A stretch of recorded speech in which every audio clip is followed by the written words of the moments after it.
In this universe, there is one great energy,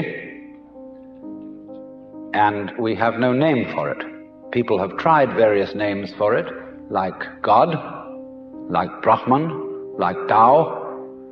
But in the West, the word God has got so many funny associations attached to it that most of us are bored with it.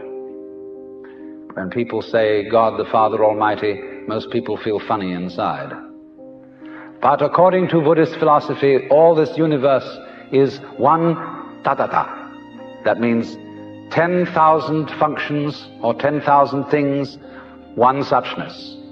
And we're all one suchness. And that means that suchness comes and goes like everything else, because this whole world is an on and off system. As the Chinese say, it's the yang and the yin. And therefore it consists of now you see it, now you don't, here you are, here you aren't, here you aren't. Because that's the very nature of energy, to be like waves, and waves have crests and troughs. Only we, being under a certain kind of sleepiness or illusion, imagine that the trough is going to overcome the wave or the crest. The yin, the dark principle, is going to overcome the yang, or the light principle, and that off is finally going to triumph over on. And we, shall I say, bug ourselves by indulging in that illusion. Gee, supposing darkness did win out, wouldn't that be terrible? And so we're constantly trembling and thinking that it may, because after all, isn't it odd that anything exists? It's most peculiar. It requires effort, it requires energy, and it would be so much easier for there to have been nothing at all.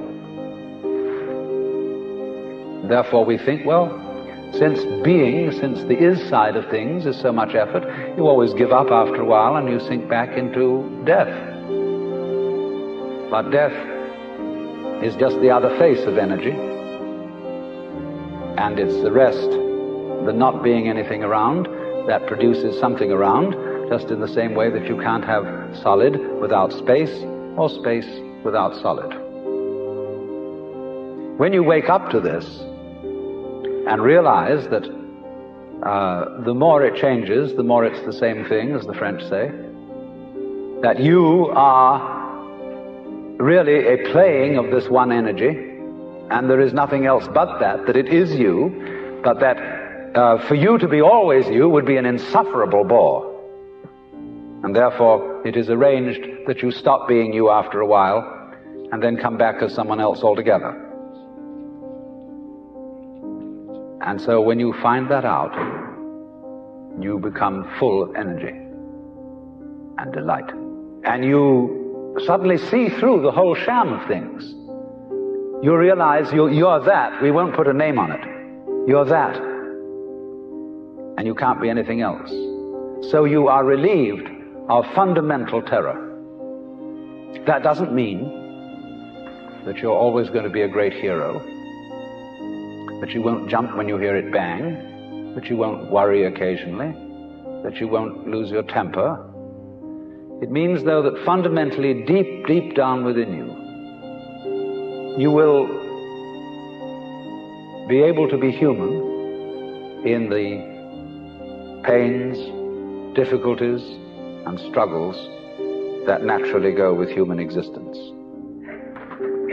But to have no hang-up, that is to say, to be able to drift like a cloud and flow like water, seeing that all life is a magnificent illusion, a playing of energy, and there is absolutely nothing fundamentally to be afraid of. Fundamentally. You will be afraid on the surface. You will be afraid of putting your hand in the fire. You will be afraid of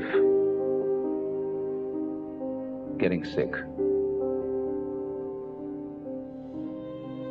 But you will not be afraid of fear. Fear will pass over your mind like a black cloud will be reflected in the mirror.